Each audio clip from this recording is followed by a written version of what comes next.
Breast feeding করবে কিন্তু সেটাও তো আমি পারতেছি না, কারণ ওকে ওখানে রাখলে আমার সমস্যা। বাঁধন নামের মতোই জীবনের সঙ্গে জড়িয়ে ছিল অসংখ্য বন্ধন আর সংগ্রাম। সমৃদ্ধ পরিবারে জন্ম হলেও ভালোবেসে বিয়ে করার পরই বদলে যায় তার জীবনের গল্প। পরিবার থেকে বিচ্ছিন্নতা, স্বামীর অত্যাচার, অভাব আর অনিশ্চয়তার ভেতর দিয়েই কেটেছে জীবনের দীর্ঘ সময়। এইভাবে করে আমি অনেক কষ্ট করে, আমার খুব কষ্ট হইতো। ফারহানা আফরোজ বাঁধনের শৈশব কেটেছে আদর যত্নেই, কিন্তু ইন্টারমিডিয়েট পড়ার সময় বিয়ের সিদ্ধান্ত নেওয়ার পর শুরু হয় জীবনের কঠিন অধ্যায়। সময় গড়াতে গড়াতে স্বামীর আচরণেও আসে বড় পরিবর্তন। একসময় মাদকাসক্ত হয়ে পড়েন তার স্বামী। সংসারে নেমে আসে অভাব অনটন। পড়াশোনা বন্ধ হয়ে যায় দুজনেরই। নিজে কিছু করতে চাইলেও বাধা আসতো স্বামী এবং শ্বশুরবাড়ি থেকে। বিয়ের পরের জীবনটা তো খুব কষ্টের, আর তার উপরে প্রেম করে বিয়ে করা, বেকার হাজবেন্ড, স্টুডেন্ট, আমিও স্টুডেন্ট, সেও স্টুডেন্ট। তো খুব কষ্ট গেছে শ্বশুর বাসায়। আর আমি ছিলাম এক টাইপ ফ্যামিলির মেয়ে, আর আমি পড়ছি আর এক টাইপ দিয়ে। তো দুটা অ্যাডজাস্ট করা আমার জন্য খুবই কষ্টসাধ্য। কঠিন বাস্তবতার মাঝেই একসময় বাবার বাড়িতে গিয়ে মাত্র ১৫ দিনের একটি পার্লার প্রশিক্ষণ নেন বাঁধন। কিন্তু নানা বাধার কারণে তখনই কাজ শুরু করতে পারেননি।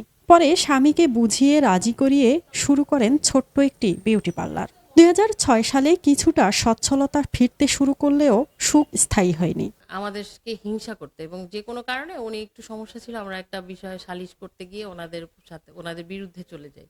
তো এই ক্ষোভটা উনি আমাদের উপরে এই ব্ল্যাক ম্যাজিকের মাধ্যমে এসে কিন্তু এটা অ্যাপ্লাই করে এবং আমাদের সংসারটা ভেঙে তছনছ করে দেয়। আমার হাজবেন্ডের সাথে আমার একদম কেমন জানি মানে ও আবার নেশার জগতে চলে যায়। আমি এটা নিতে পারি না। আমার কথা যে আমি এরকম হলে আমি সংসার করবো না। আমি সব প্রতিকূলতার মাঝেও থেমে থাকেননি তিনি। আবারও শুরু করেন পার্লারের কাজ। ধীরে ধীরে নিজের অবস্থান তৈরি করেন সমাজে। ২০০৯ সালে আবারও নতুন করে সংসার জীবন শুরু করেন নিজের পছন্দ করা মানুষের সঙ্গে। সেই সংসারেই বড় হতে থাকে তার সন্তানরা। আজ ফারহানা ইসলাম বাঁধন শুধু একজন উদ্যোক্তাই নন, তিনি অনেক নারীর স্বাবলম্বী হওয়ার অনুপ্রেরণা।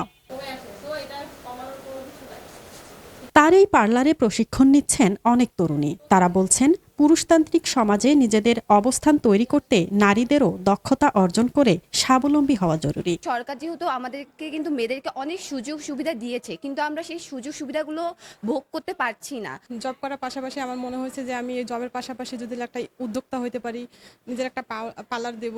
এই এই সেকশনে কাজ করে নিজে উদ্যোক্তা হতে চাই এবং আমার মাধ্যমে অনেকজনের কর্মসংস্থানের ব্যবস্থা করতে চাই। নারীদের অর্থনৈতিকভাবে স্বাবলম্বী করতে কাজ করছে সরকারও। বিভিন্ন প্রশিক্ষণ ও সহায়তার মাধ্যমে নারীদের এগিয়ে নেওয়ার চেষ্টা করছে সংশ্লিষ্ট দপ্তর। জেলায় আমাদের যে কার্যক্রম রয়েছে সেটার মধ্যে রয়েছে আপনার প্রশিক্ষণ কার্যক্রম রয়েছে। এখানে 5টা বিষয়ের উপরে প্রশিক্ষণ হয়। 3 মাস পর পর 100 জন করে মহিলা প্রশিক্ষণ গ্রহণ করে। এই প্রশিক্ষণের বিষয়গুলো হচ্ছে দর্জি, ব্লক বাটিক, পাটজাত দ্রব্য, শোপিস, বিউটি পার্লার। দক্ষতা উন্নয়ন প্রশিক্ষণ ও সহায়তার মাধ্যমে অনেক নারী এখন স্বাবলম্বী হওয়ার পথে হাঁটছেন।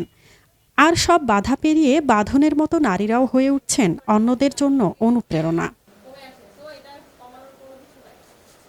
মাঝহাবিন মৌ, RNB নিউজ।